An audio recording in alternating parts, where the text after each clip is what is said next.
How do I forgive my partner after he cheated on me?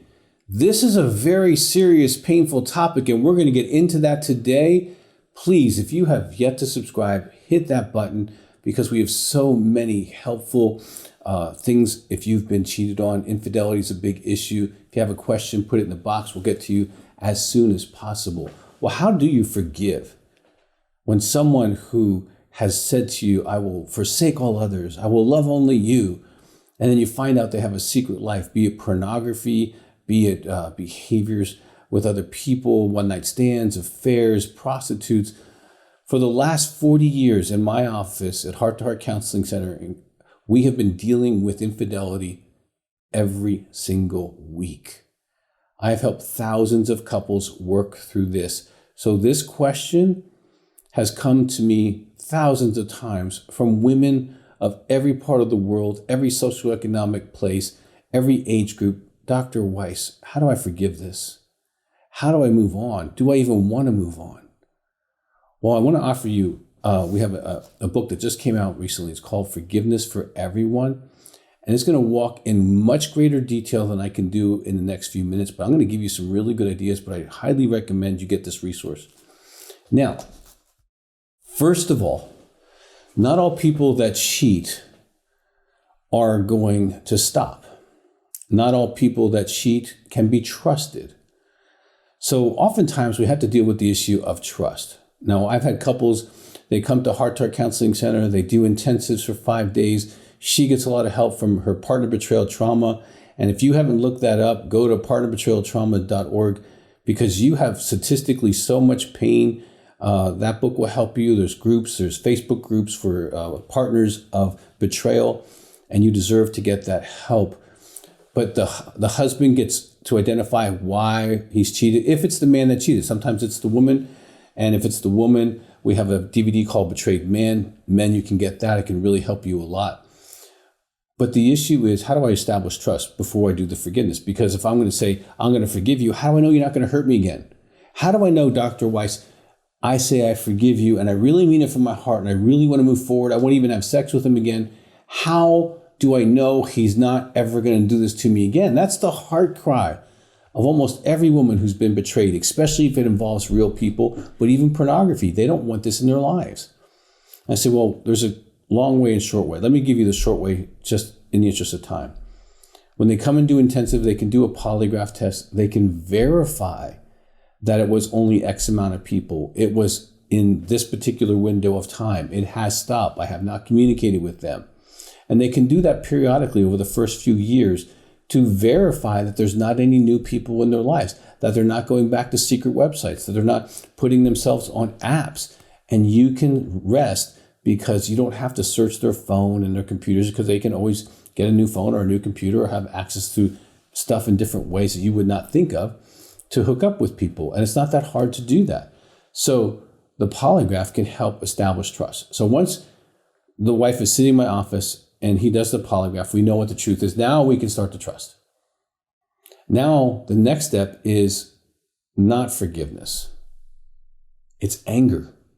It's dealing with the anger you have by being betrayed spiritually, emotionally, physically, socially, messing up your past, messing up your future, potentially risking your family, the legitimate anger you have. And in the book, Forgiveness for Everyone, I walk you through an anger exercise to really get that anger out of your body so that you can really experience freedom because it's real. I can't tell you that I've had 4-foot ladies do anger work for sometimes 20, 30, 40, 50 minutes and they're sweating. But when they're done, it's purged. They feel great. And they're able then to do forgiveness. A lot of people want to tell you to do forgiveness without doing the anger. Anger is part of trauma and it's legitimate. So you want to do the anger work. That would be your next phase. Then there's a forgiveness exercise in Forgiveness for Everyone where you do kind of an empty chair exercise and you role play being them. Suppose his name is Bob and Bob is saying to Sue in the other chair, forgive me for, and goes on through all the things he needs forgiveness for, including the infidelity. And then she switches chairs, plays herself, and sees where she's at with the forgiveness. And it's okay if it takes a few times to get there. But when you get there, then you come back and you get back in Bob's chair and say, okay, Sue, thank you for forgiving me. And this is all explained in Forgiveness for Everyone. It's so important that you do this whether you stay married or not, okay? Whether you stay in that relationship or not. Your pain, your partner betrayal trauma is so real. And it might take you some time, but it's also going to take some time for them to reestablish trust and be trustworthy, okay? Now, you can forgive them even if they become totally irresponsible, disrespectful, and continue to cheat. You still want to do the anger work, do the forgiveness work so that you don't carry that into your future. You don't want to stay necessarily in a relationship with someone who's going to keep cheating on you, okay, unless you're in the relationship for non-relationship reasons.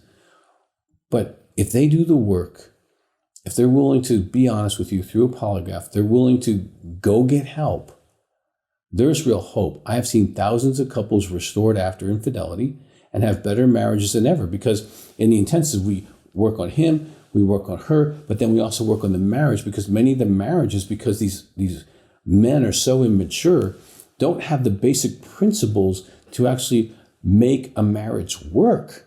And when they get those principles and they do that work, all three can heal at the same time. He can heal, you can heal, and the marriage can heal.